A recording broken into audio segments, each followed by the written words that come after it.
Hi good morning. সকাল সকাল আমি চলে এসেছি আজকে একটা নতুন ব্লগ নিয়ে। এই ব্লগটা অ্যাবাউট আমার নেল আর্ট রিলেটেড। ক্লায়েন্টের বাড়িতে কাজ ছিল এবং সকাল সকাল বেরোনোর ছিল, তো সকালবেলা আমি প্রথমে পিউষের বাইকে করে আসি খড়দা বিটি রোড অবধি, এবং ওখান থেকে আমি বাইক চেঞ্জ করি, এবং বাইক চেঞ্জ করে যার বাইকে আমি যাচ্ছিলাম কাজের জন্য সে হচ্ছে আমার যে ফ্রেন্ড আছে দেবত্রা, ওর হাজব্যান্ড। এবং ওর হাজব্যান্ডের আমার যেদিকে কাজ ছিল সেই দিকেই ওনার অফিস। তো আমি যাওয়ার সময় একটুখানি আমার বন্ধুর হাজব্যান্ড বলে আমি একটু অ্যাডভান্টেজ নিয়ে নিয়েছিলাম। সো আমি ওর গাড়ি করে গেছিলাম সল্টলেক অবধি।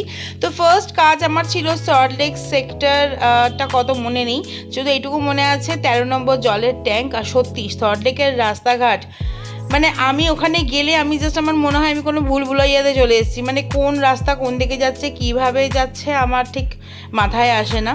তো আমি আমার ওখানে যদি কাজ থেকে আমি বারবার ক্লায়েন্টকে কল করি, কিন্তু এইবারে সেটা হয়নি। একদম আমাকে অমিতাভদা নিয়ে গিয়ে একদম ক্লায়েন্টের ডোর স্টেপ অবধি আমাকে নামিয়ে দিয়েছিল, বিকজ আমি যাতে হারিয়ে না যাই তার জন্য। তো আমরা অলমোস্ট চলে এসেছিলাম ক্লায়েন্টের যে বিল্ডিংয়ে তার কাছাকাছি, এবং আমি ঢুকে পড়েছিলাম। সকালবেলা যাচ্ছিলাম, প্রচণ্ড ঠান্ডা লাগছিল, কানের গলার হাতের সব কিছু নিয়ে গেছি। তোমাদের দেখাই আমি যেখানে কাজে গেছিলাম সেখানকার অ্যাটমসফিয়ারটা।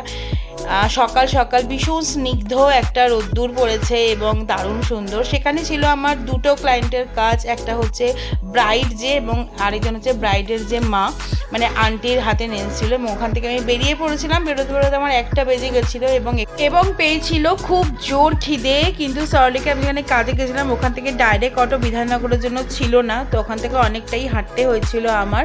তো সকাল সকাল জেন্টসের কাজ হলে আমার ভীষণ মাইন্ড রিফ্রেশ লাগে, এবং ঘুম থেকে উঠেই যখন হাতে আমি আমার প্রিয় যন্ত্রপাতিগুলো ধরতে পারি তো তখন আমার ভীষণ ভালো লাগে, বিকজ আমি গত 4 বছর ধরে এই নেল আর্ট নিয়েই রয়েছি। এবং এই নেল আর্টের কাজ আমি ভীষণ ভালোবাসি। 2020 থেকে যখন স্টার্ট করেছিলাম লকডাউনের সময় থেকে শেখা, তখনও ভাবিনি যে প্রফেশনটাকে এত দূর নিয়ে যেতে পারবো, কিন্তু টাচউড এখনও পর্যন্ত ফ্ললেসলি চলছে আমার এই নেল আর্ট। তো বিধাননগরে এসে খেয়ে নিয়েছিলাম অতি ফেভারিট আমার ধোসা, কিন্তু ধোসাকেও আমার পেট ভরেনি আর প্রচণ্ড জোর খিদে পেয়েছিল। তো আমার জন্য পিয়ুষ নিয়ে এসেছিল স্টেশনেই ভাত মাছ দিয়ে মেখে, তো সেটা খেয়ে আমি গেছিলাম আমার 3rd কাজে। এবং রাতের বেলা ভীষণ টায়ার্ড হয়ে গেছিলাম, সকাল 7টায় বাড়ি থেকে বেরিয়েছিলাম এবং বাড়ি থেকে আমার প্রায় সন্ধ্যে 7টা 7:30 বেজে গেছিলো, এবং সত্যি আর পারছিলাম না। থ্যাংক গড পিয়ুষ কাছ থেকে এসে গেছিলো এবং আমাকে বানিয়ে এসেছিলো। রাতে ডিনারে ছিল বরের হাতের তৈরি গরম গরম চিকেন স্যুপ। এবং আসছে রিলসের ভিডিও, কমেন্ট করতে হবে, লাইক করতে হবে এবং সাথে থাকতে হবে। আজ এই পর্যন্তই, বাই।